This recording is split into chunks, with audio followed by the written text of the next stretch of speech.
momento de análisis y económico y vamos a convocar a Federico Comesaña porque ayer hablábamos y veíamos la situación en Argentina, la suba del dólar, el peso casi a 500. Exactamente. Para tener una idea, ya lo tenemos allí a Federico Comesaña. Bienvenido, Federico. ¿Qué tal? ¿Cómo estás?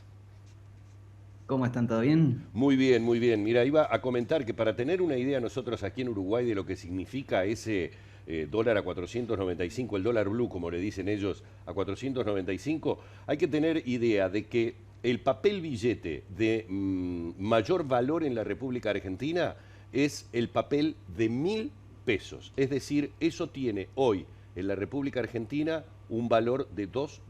Eso nos da más o menos la idea de lo que ha pasado con la cotización del dólar allí, ¿no? Exactamente. Y vamos a contextualizar un poco esta suba de los últimos días. Primero, dimensionarla. A mediados de mes, el 15 de abril, el dólar en el mercado paralelo llegó a 400 pesos argentinos. Ayer, 2 semanas después, llegó a 495. O sea que estamos hablando de un aumento de 25% en menos de 15 días. Y si lo comparamos con el año pasado a esta misma altura, el aumento fue de 140%. Ahora en el correr del día logró ceder un poco, estaba a 4.70 hace unos minutos, pero el mercado está muy sensible y es muy difícil saber qué dirección va a tomar en el muy corto plazo. Lo primero es tener cuidado con no exagerar la dimensión del aumento. ¿Por qué? Porque en una economía como la Argentina, con una inflación de 7% en un mes y más de 100% en un año, es normal y esperado que el dólar acompañe los precios, es decir, que a lo largo del tiempo un dólar pueda llegar a comprar más o menos lo mismo. Luego hay otras variables que pueden explicar desviaciones, pero ese es el escenario base. Entonces es relevante. ¿Es relevante esta magnitud de suba del dólar en Argentina? Bueno, sí, porque excede bastante lo que pasa con la inflación, pero no es de la dimensión que las cifras peladas nos invitan a pensar. Ahora, ¿Y a qué nosotros se debe veíamos. este desfasaje y esta pérdida de valor del peso argentino? Bueno, a la pérdida de confianza de los mercados financieros, de los productores y también de los consumidores.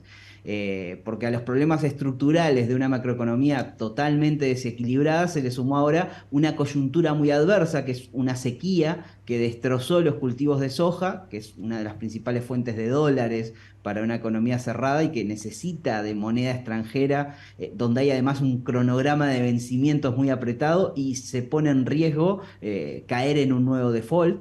Y a esta coyuntura adversa además se suma una coyuntura política que agrega una incertidumbre inmensa.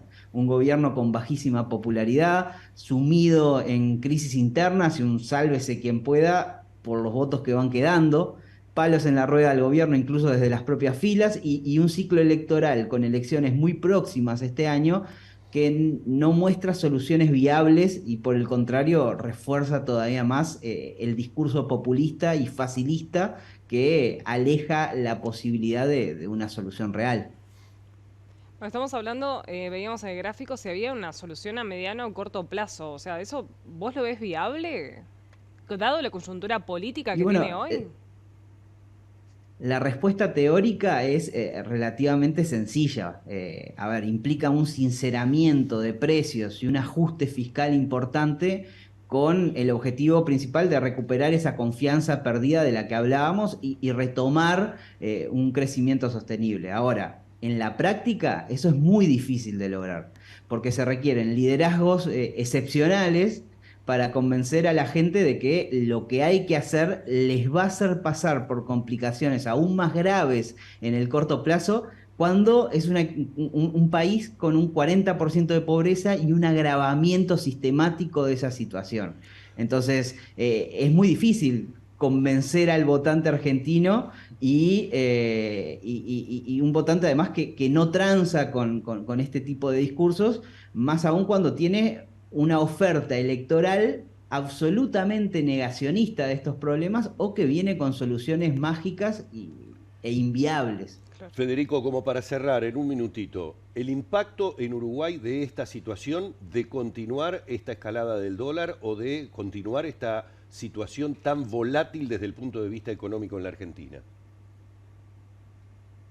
Bueno, el efecto ya lo estamos viendo. Esta diferencia cambiaria viene siendo insalvable desde mucho antes de este último episodio. Hay que entender que aún si el dólar en Uruguay no hubiera bajado, que es un elemento que agrava esta situación, obviamente, un dólar en Argentina puede hoy comprar 43% menos bienes y servicios que hace 4 años.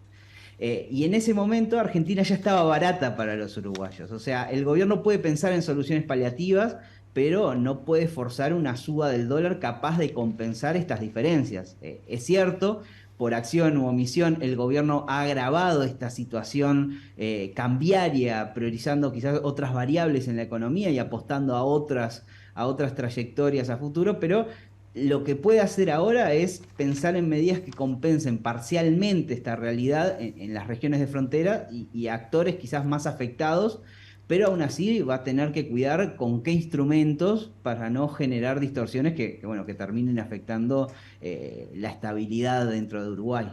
Muy bien, muchísimas gracias, Federico. Por favor, que pasen bien. Que pases bien. Bueno, nos